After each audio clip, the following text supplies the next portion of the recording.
Bakit po ba kayo nagpapakita dito sa mga tao ng gadget natin? Yan. Sige po.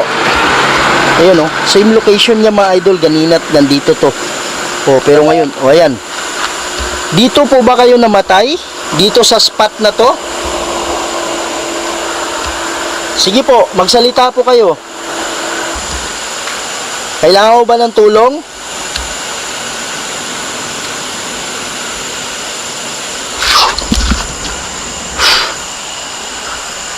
Parang may naglalakad dito. Oh. Sige, ramdam kita ngayon. Nandito ka. Aray, masakit yung likod ko. Mga idol, hindi ako nagbibiro. Masakit talaga yung likod. Kanina yung balakang lang. Ngayon yung buong likod. Masakit.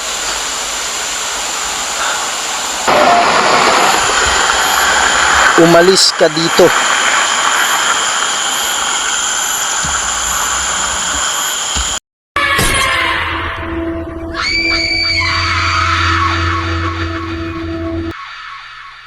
Hello mga idol. Dito naman po ang inyong lingkod, si Kuya Red. And welcome po sa ating channel na Kuya Red Ghost Adventure. Okay, so nandito po tayo ngayon sa isang haunted bridge. Okay, marami po ang nadidisgrasya dito dahil po sa isang white lady po na nagpapakita, pati yung nakaitim na baba na shadow daw, ang sabi nila. Okay, so ang oras po ngayon is alas 11 po ng gabi. Yan, hindi ko alam kung nakaka-focus yung camera natin.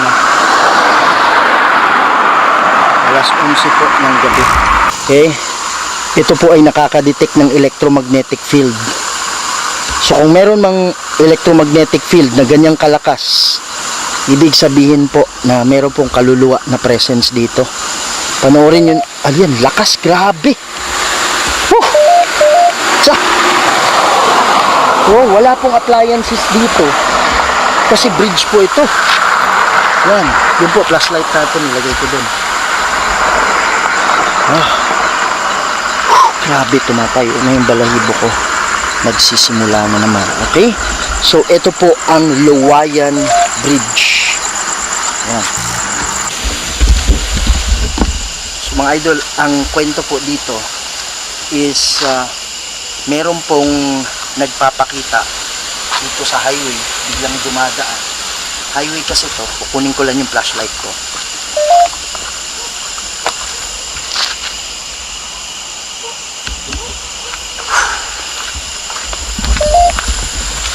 Grabe, lakas. May nakamotor dito na nasigrasya. Ilang buwan lang ang nakalipas. Okay, nadala pa sa ospital. Tapos ang sabi niya, meron daw dumaan na nakakulay puti. Gabi nangyari yun, no? Mga alas 7 ng gabi. Tapos mga ilang oras lang binawian siya ng buhay sa ospital. Okay, so sobrang dami pong disgrasya na nangyayari dito. So ngayon, imbestigahan natin kung sino yung nagpapakita na nakaputi, para at least baka pwede tayong makatulong na matigil na itong pagpapakita niya. Okay, so kausapin na natin. Yan. Mga dumadaan pa po kahit alas 11 na ng gabi. Okay, ako nga pala si Red. Nandito po ako. Hindi po para saktan kayo. Nandito po ako para makipag-communicate lang. Dito sa ilalim mga idol, tubig na yan. Ayan. Ilog. May ilog dyan. Kaya, kung meron mang espiritu dito na nagpapakita, malakas talaga yung puwersa niya. Kasi,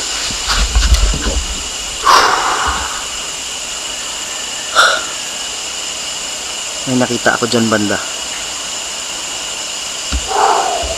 Paparamdam na sa atin mga idol. Yan, ang sabi niya.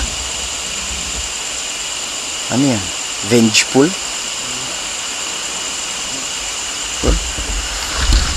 peaceful. Hindi ko alam yung meaning yan. Pero i-search natin kung ano ibig sabihin yun.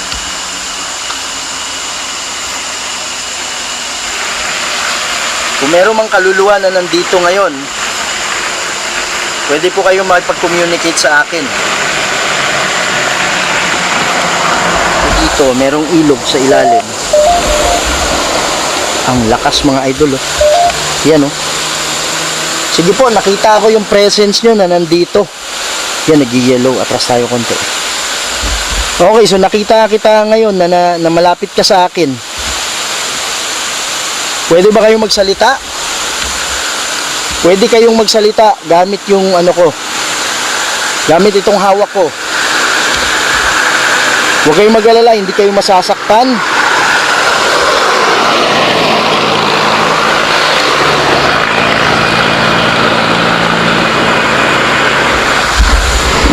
Pag merong ilog, mga idol, malakas yung ano ng energy. Kasi pwede silang kumuha ng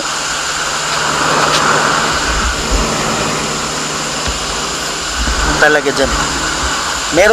Pwede silang kumuha ng energy doon po sa tubig, sa ilog mismo.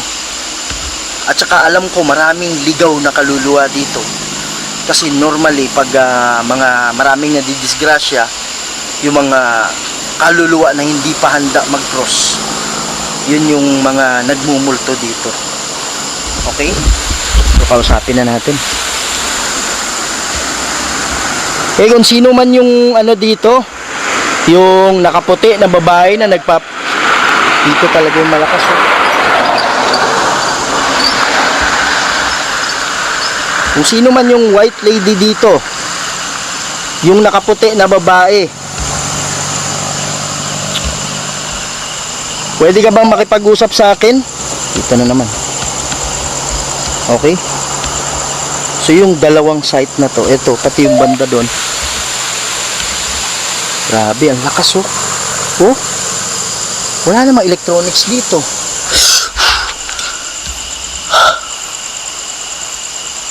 Meron akong nahagip sa kilid ng kalsada. Ikaw ba yon?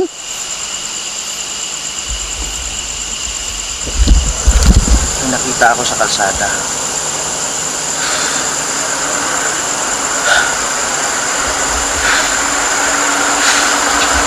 Sige po. Nandito po ako para makipag-communicate sa inyo. Hindi po ako nandito para paalisin kayo o takutin kayo.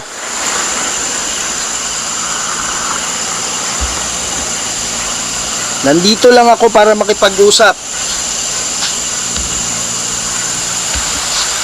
May ilog kasi dito. Sige po.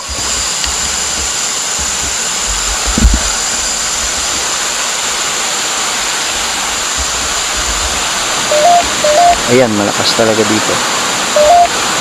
Pwede ka bang makipag-usap sa akin? Marami kasing nadidisgrasya dito. Itsura.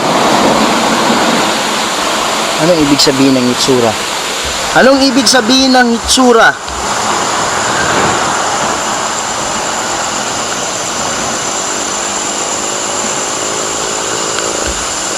Pwede ka bang magsalita? Anong ibig sabihin ng itsura?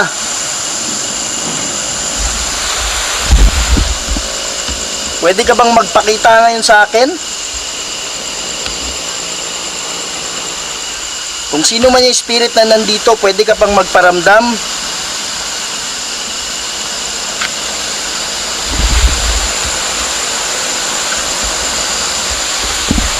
Pwede mo bang patunugin? Pwede ka bang magbato ng bato? O kaya kumatok ka?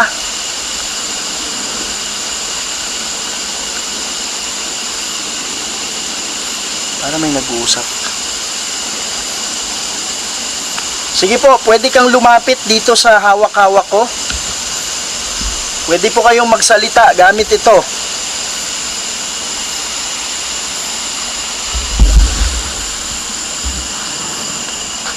Dito po sila nagpapakita. Dito sila dumadaan pag merong malalaking sasakyan o kaya may mga kotse, motor.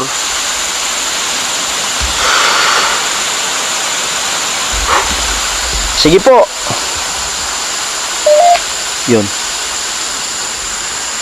Sige, ramdam kita, nandito ka na malapit sa akin. Pwede mo bang gamitin itong dala-dala ko para makapagsalita ka? Sige po, ano ibig sabihin ng itsura? Sabi mo kanina itsura. Ayan, malakas, malakas. Sige po, huwag kang matakot. Stroke. Stroke. Hitsura. Stroke. Anong ibig sabihin mo ng stroke? Sinong na-stroke?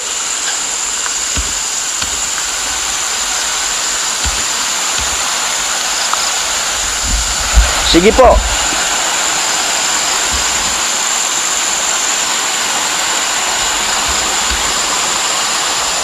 Bakit po ba kayo nagpapakita dito sa mga tao?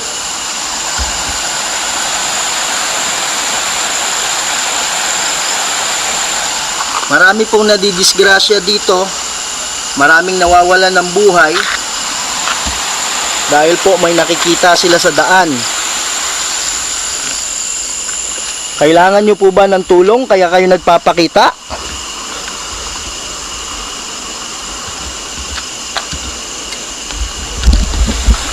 Sige po, pwede kayong magsalita. Baka sakaling matulungan ko kayo.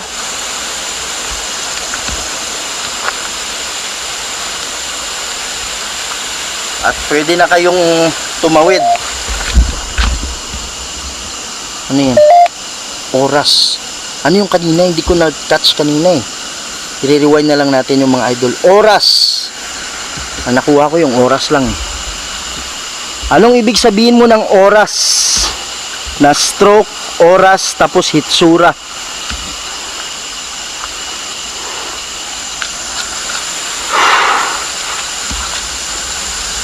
Sige po, pwede po kayong magsalita.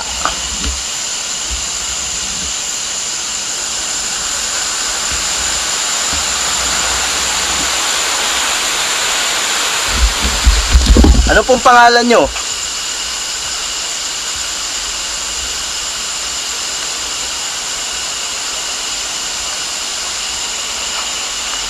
Sige po, magsalita po kayo. Parang sumasakit yung balakang ko. Aray. Mga idol, sumasakit yung balakang ko, mga idol. Siguro ito yung kaluluwa ng nadisgrasya. Aray. Sakit ng balakang ko. Itong left side na balakang. Sino po yun? Yan. Sumasakit yung ano ko, yung kaliwang balakang ko. Pinaparamdam mo ba sa akin kung paano ka namatay? Ayan, ayan. Yan. Mga idol, ang lakas ng electromagnetic field. So sa hindi pa alam tong electromagnetic field, i-search nyo na lang doon sa ano ko, yung mga previous video ko about electromagnetic field. Ibig sabihin po, yung mga kaluluwa, pag nagpapakita yun, nagpaparamdam kasi sila, humihila sila ng energy. Okay, kaya tumataas yung ano, kasi magkakaroon ng electromagnetic field. Yun po yung nadidetect ng ano natin, ng gadget natin. Yan. Sige po. Ayun, oh, same location niya mga idol, ganina't nandito to. Oh, pero ngayon, oh ayan. Dito po ba kayo namatay? Dito sa spot na to? Sige po, magsalita po kayo. May shadow ako nakikita dyan. May shadow ako nakikita dyan. Tapos dito sa likod, hindi ko lang alam, basta parang may nakatayo dyan, no? Sige po.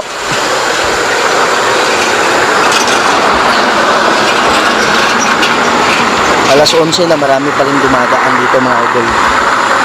Hindi naman ganun. Ayan. Sige, nararamdaman kita. Nararamdaman kita. Sino to? Kailangan mo ba ng tulong?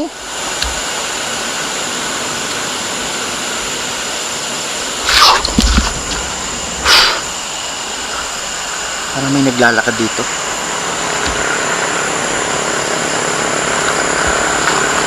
Sige po, may nararamdaman ako naglalakad sa kalsada. Ikaw ba yan?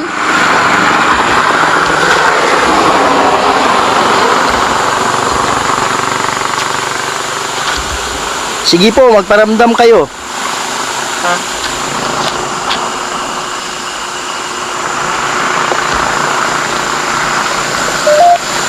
Yan, lakas dito talaga.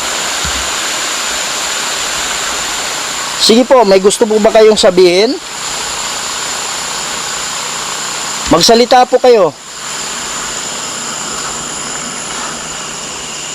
Ilan po bang kaluluwa yung nadisgrasya dito? Ilan po yung nandito ngayon na hindi nakakatawid?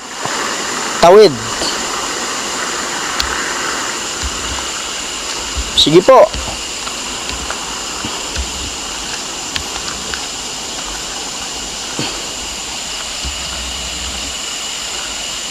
Pwede ba kayong magparamdam sa akin? Galawin nyo po yung dahon. Mga idol, walang kahangin-hangin dito ngayon.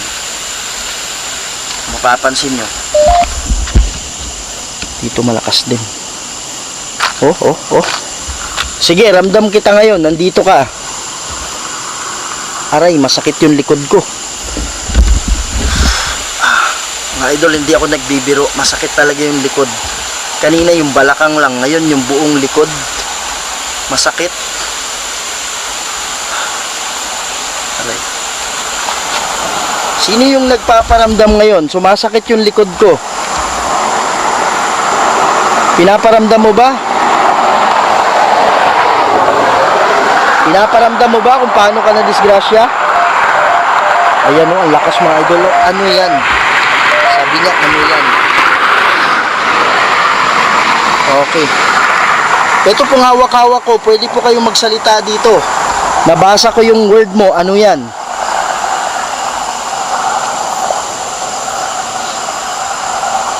Sino po ba yung nakaputi na nagpapakita dito? Malakas pa rin, oh. Sino yung nakaputi na nagpapakita?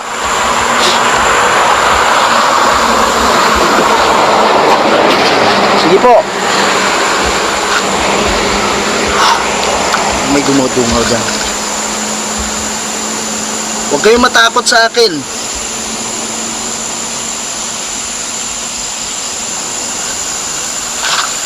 Pwede ba kayong magparamdam?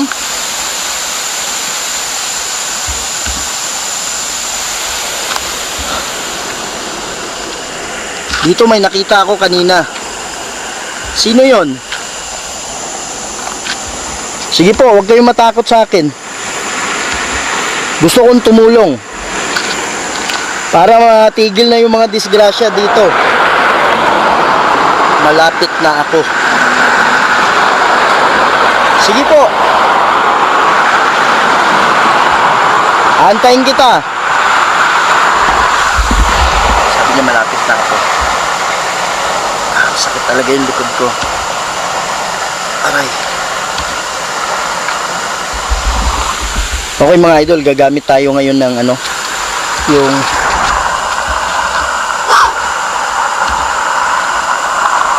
sino tong nandito na nagpapakita kanina pa? Ano yun, pusa? Ano? Sino yung nagpapakita dito kanina pa? Daming aso din. Saan?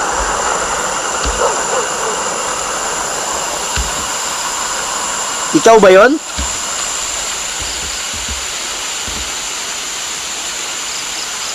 Akala ko ba malapit ka na? Asan ka na?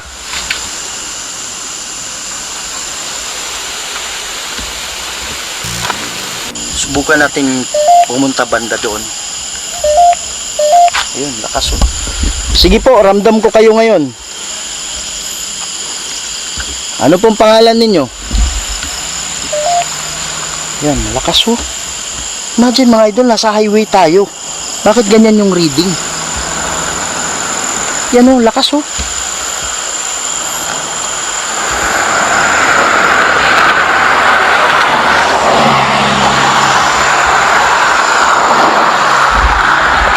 Tinitingnan ko yung mga dumadaan kasi baka mamaya, diba, baka madisgrasya sa unahan. Delikado.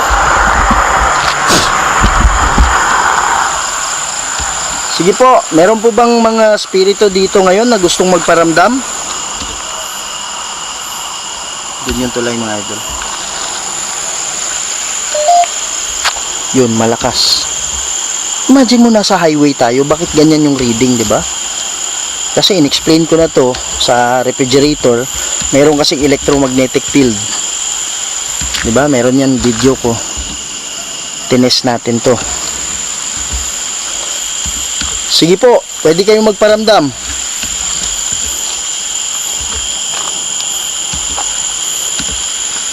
May mga trap spirit po ba na gumagala dito?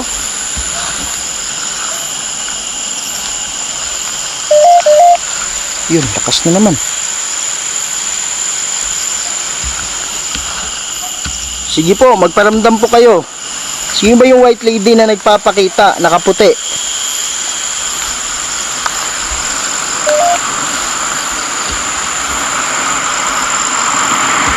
Sino po yun?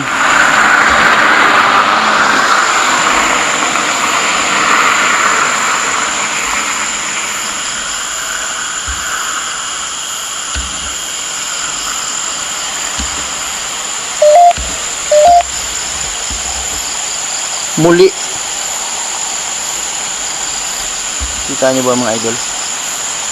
Sabi niya muli. Ano ibig sabihin mo ng muli?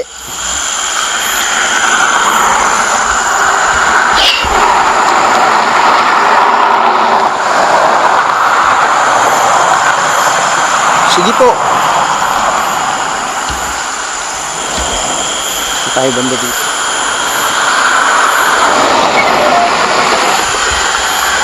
Umalis ka dito.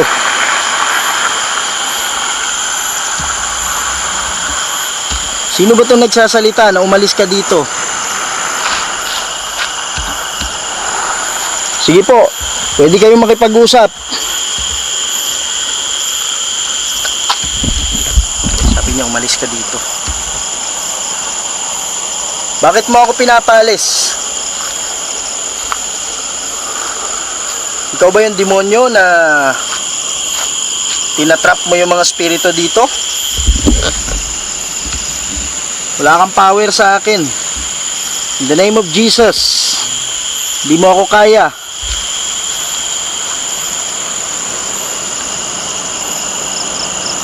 Meron mga ligaw na kaluluwa. Huwag kayong matakot. Pwede kayong magsalita para matulungan namin kayo.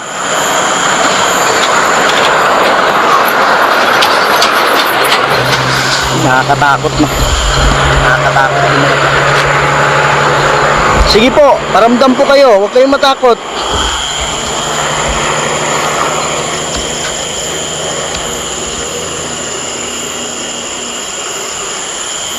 Magsabi kayo. Sino yung nagsabi sa akin na ano? Umalis ka dito.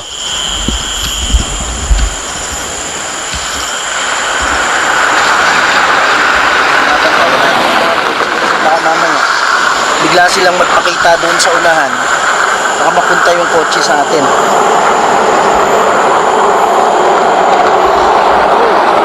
Oh, may dumaan doon. Oh, nakita ko. Ha. Mga idol, tingnan nyo yung balahibo ko.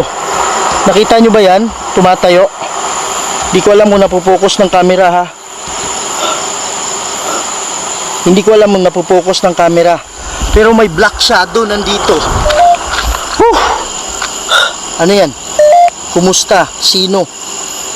May black shadow na dumaan dito.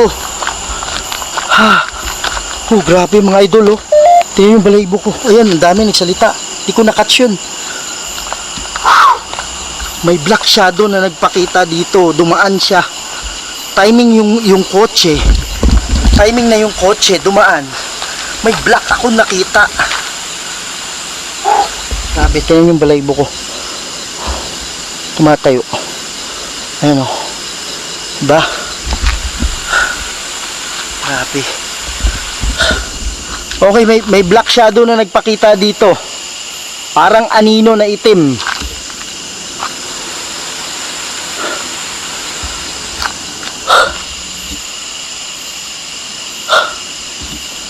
Sino po yun? Nakita kita, tumawid ka.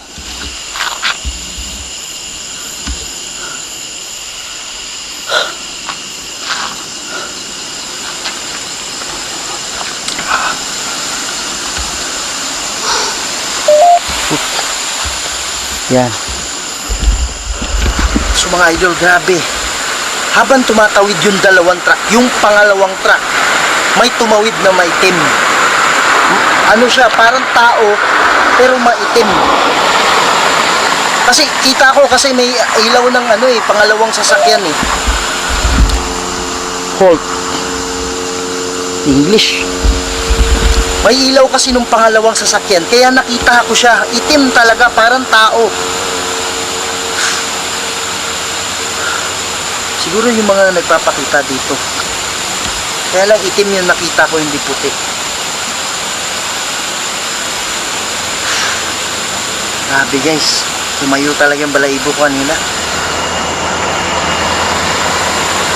Okay, kung sino man yung yung maitim.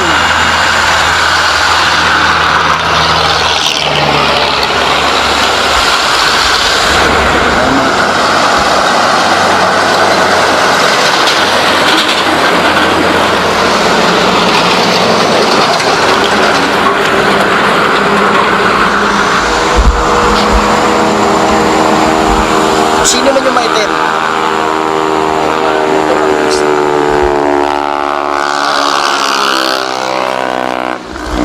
Kung sino man yung kanina na maitim na naglakad sa daan,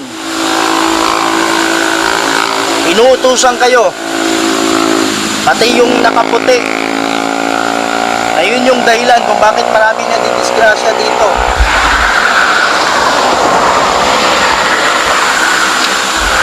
Ayaw nyo namang magparamdam, ayaw nyo magpakita. Sabi mo, malapit ka na. Ang naramdaman ko yung sakit ng likod ko, pati ng balakang ko. In the name of Jesus, umalis na kayo dito. Huwag sa daan na to. In the name of Jesus.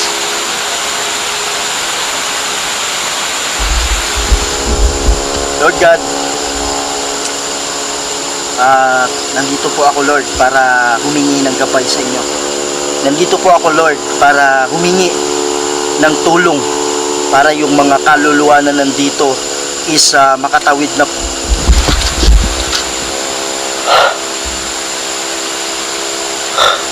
Kinukontra tayo.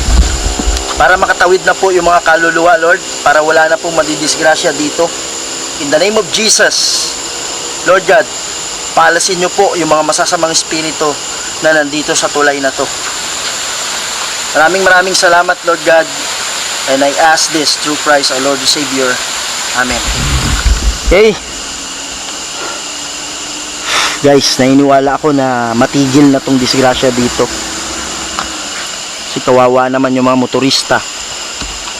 Alam ko maraming mga ligaw na kaluluwa dito. Alam ko maraming mga ligaw na kaluluwa dito yung hindi pa handa na tumawid dahil sa biglaang nangyari sa kanila.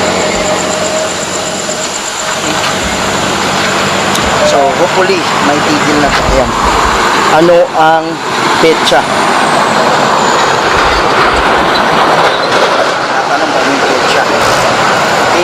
Okay mga idol, pansamantala muna tayong maghihiwa-hiwalay. At bago ako mag-end, okay, isa shoutout ko lang